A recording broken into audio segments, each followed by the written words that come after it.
Hello and welcome to another weekly kickoff slash rewind from Unified Vibes. I am still your host, Mike James, and today's episode is actually going to be kind of simple. Looking at the MLB playoff picture, finally in focus.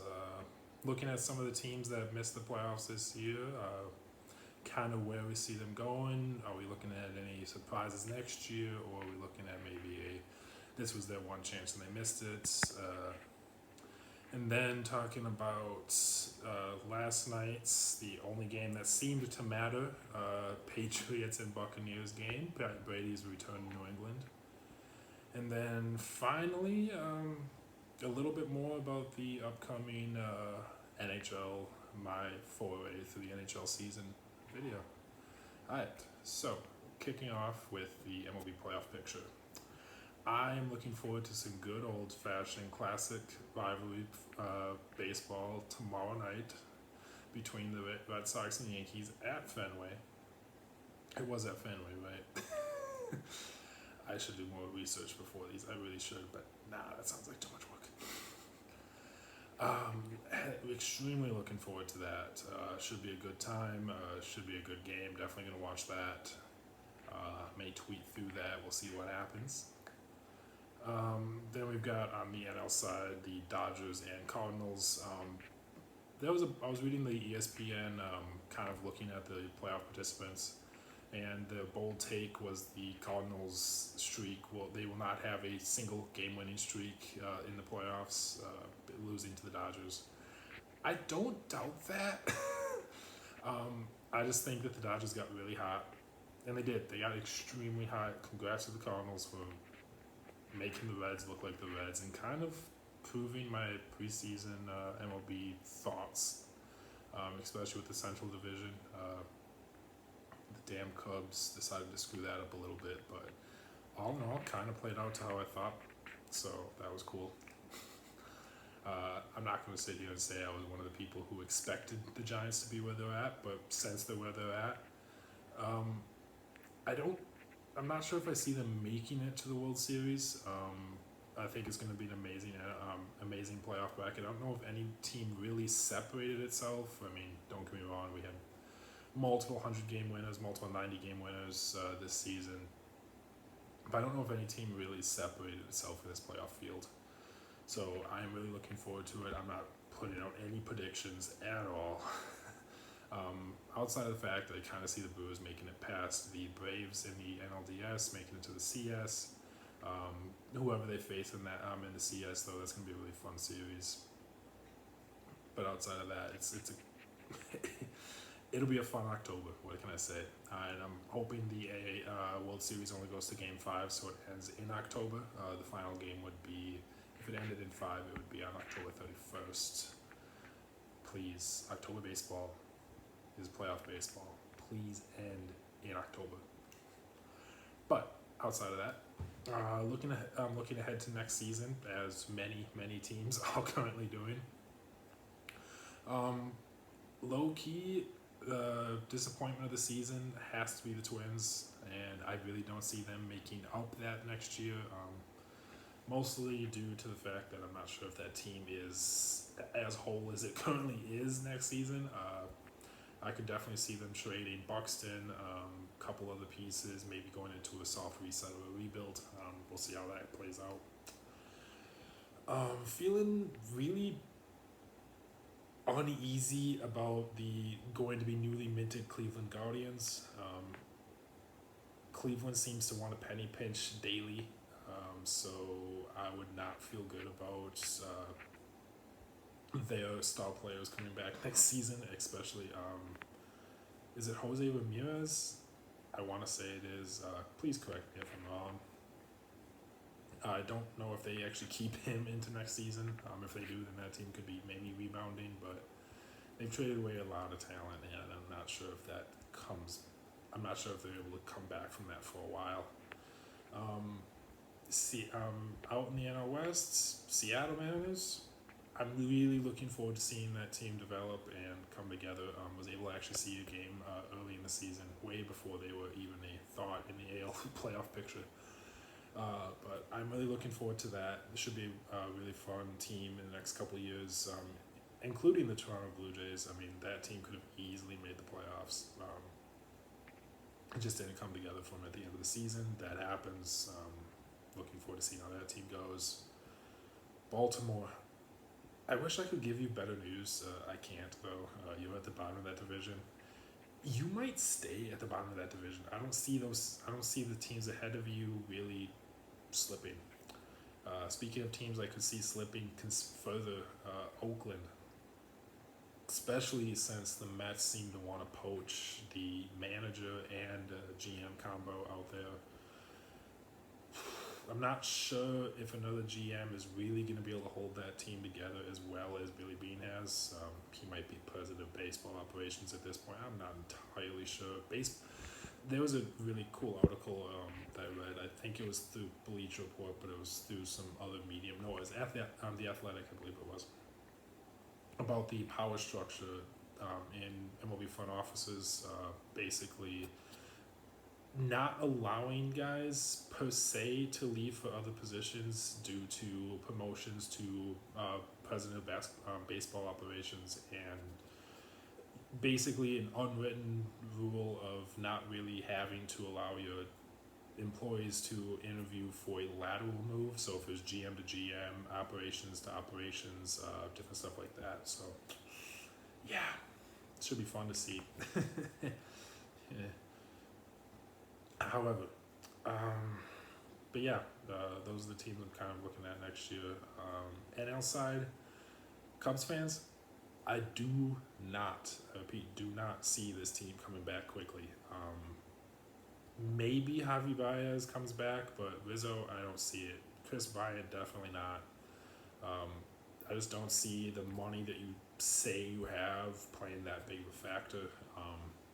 First of all, if you had all that money, you would have signed these guys to the market extensions they wanted instead of trying to get hometown discounts.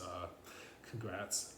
Also, at the deadline, don't get me wrong, everyone seems to have a really short memory, but baseball players, I'm assuming baseball players talk to each other as most athletes do. Most people in a business will talk to each other. And you're telling me that no prospective free agent's going to talk to Chris Bryant, Rizzo, Kimbrel, Baez, or any of the guys that have been let go out of that organization. They're not going to talk to him and say, like, hey, what's the deal? What's up? What can I expect? I just don't see it for another couple of years, but I could be wrong. Padres, that's the last team I really feel like I need to talk about. I mean, the perennial underachievers of the Phillies and Phillies and Mets don't really need much airtime.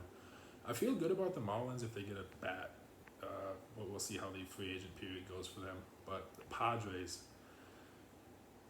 I thought y'all were going to be way better than you were this year. Pitching wasn't great. Hitting was, I mean, it was good. From every metric I've heard that you guys were near, that was pretty good, but it's going to be a new manager. It's going to be a very interesting season next year for y'all, since it's going to be way more heightened expectations, and most likely the teams ahead of you aren't going to regress that much. I don't see San Francisco could drop to a 90 to 95 win pace next year, but they're not. You don't sneak up on people in September. You don't. You can get hot and play up to your talent level like the Cardinals did, but you don't sneak up on people. The Giants stopped sneaking up on people in June, July. They're legit. They're going to be staying pretty close to where they are now for the foreseeable future, especially since that team has a lot of flexibility going forward. So Padres, good luck. It's going to be very tough sledding for y'all. But yeah, MLB playoffs I'm really looking forward to. I'm looking forward to next MLB season. Did not watch many games this year. Looking forward to watching more next year. But on to the only game talked about all week. Patriots, Buccaneers, Brady versus Belichick. It lived up to it and more, but not because of Brady versus Belichick. Brady versus Jones on the field was amazing. Patriots defense, if they could stop the run, that team would be dangerous. I think they have the ability to expand their offensive attack, especially as Mac Jones by week 6, 8 really gets into a groove. Week 9, 10. By the last third of the season, Mac Jones is going to be in a groove. He is going to be he's going to be leading a very decently potent offense because that team has a 2 tight end set, 3 legit receivers. As much as people want to say, I mean, don't get me wrong, they're not number 1 receivers, any of them, but definitely legit number 2, number 3 receivers. And who knows, N'Keal Harry could be a decent threat for them. So that I'm really looking forward to that team, especially if they can run the ball. It's funny, a team that can't run the ball or stop it, it's bad juju. Buccaneers, I mean, they played how they played. Belichick obviously pulled out other stops defensively to slow down Brady. Antonio Brown, I'm surprised, didn't put a little more effort into that, since I'm pretty sure he felt a little wronged by the Patriots for his, 2-week stance with the team. Don't get me wrong, as a person who was a big fan of the Patriots, still cheered for the Patriots last night just because I love a good game, and that field goal would have been epic. Nick Foles, 56 yards in the rain, just hooked into the post. That sucked. I'm a person who cheers for good games and upsets. Mostly good games, though, straight up. I don't really... If it's a good game, the whoever wins doesn't matter. That's just how I sit on that. But yeah, I'm really looking forward to seeing how the Patriots progress this season. 1-3 to start, not great at all. But it's definitely a team that I think could rattle off. I don't rattle off a couple victories. I'm not sure if they're going to be playoff bound this year, like people were hoping they were going to be, but they'll definitely be a threat next year. Definitely. That's Mac Jones. I put his medium area at Andy Dalton, which under the right circumstances, and Andy Dalton can win in this league. Of the rookie quarterbacks, though, I'm going to be honest, my rankings were Trevor Lawrence, Justin Fields, some combination of Lance and Wilson, and then Mac Jones. Mac Jones is my 5th best quarterback. I get pro readiness, I get who's going to be ready the most, but I look for who's got the biggest bang factor, who's going to pop the most, whatever terminology you want to use, whoever's going to be the biggest hit. For me, that's Trevor Lawrence, still is. Don't get me wrong, season hasn't started as good as they hoped, obviously, but that's a rebuild. That's a deep rebuild. They'll be fine eventually. I think we saw with Justin Fields what he eventually could do when he's actually coached to play an offense, not just do random stuff like Andy Dalton. That's my limit for Andy Dalton's today. But Nagy has an obsession with starting one particular quarterback and isn't game planning specifically for the other. It's maddening. It's annoying. Zach Wilson, I feel bad for him right now. That team is not at a point to really conductively grow him. He's a gunslinger. He is... I actually don't hate the Aaron Rodgers comparisons. For me, he's definitely had a chance to be Aaron Rodgers without the aversion to risk.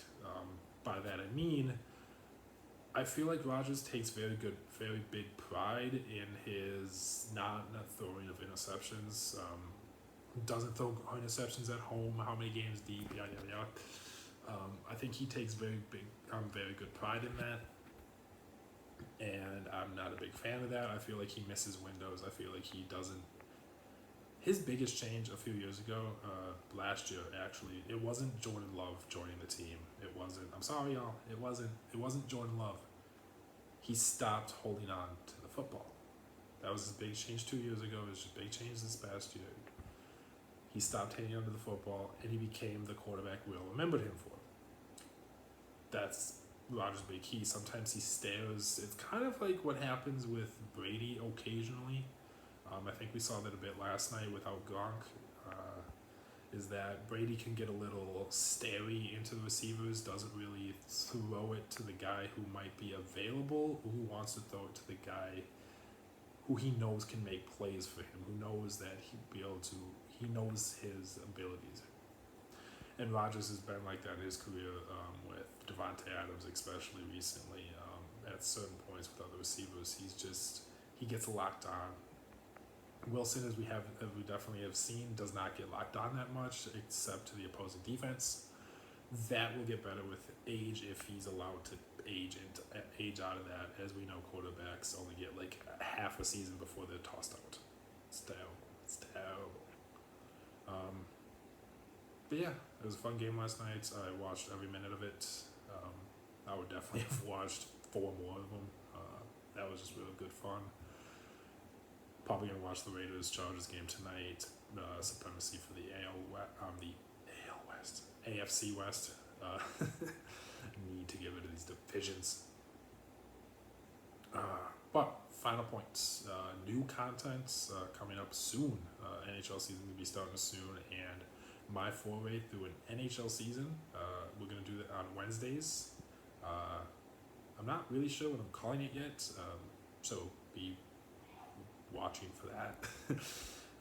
Basically going to be once a week, just kind of talking about what I'm going to kind of journal it a little bit. I'm going to tweet it out a lot, especially. So I'm definitely going to be coming up with a catchy title on it. And just kind of going through my journey through an NHL season, trying to catch a couple games this year. If money turns out right, I'm looking for a new job. Hopefully I'll be able to pull off a weekend for the Thanksgiving weekend, Blackhawks and Blues in Chicago, then be able to see Heat, Bulls the next day. That's going to be a long weekend because I'd also want to see Playboy Cardi at the Raven Milwaukee, so I'd be going, because it's a noon game for hockey, so I'd be going to Chicago, coming back, both on the train.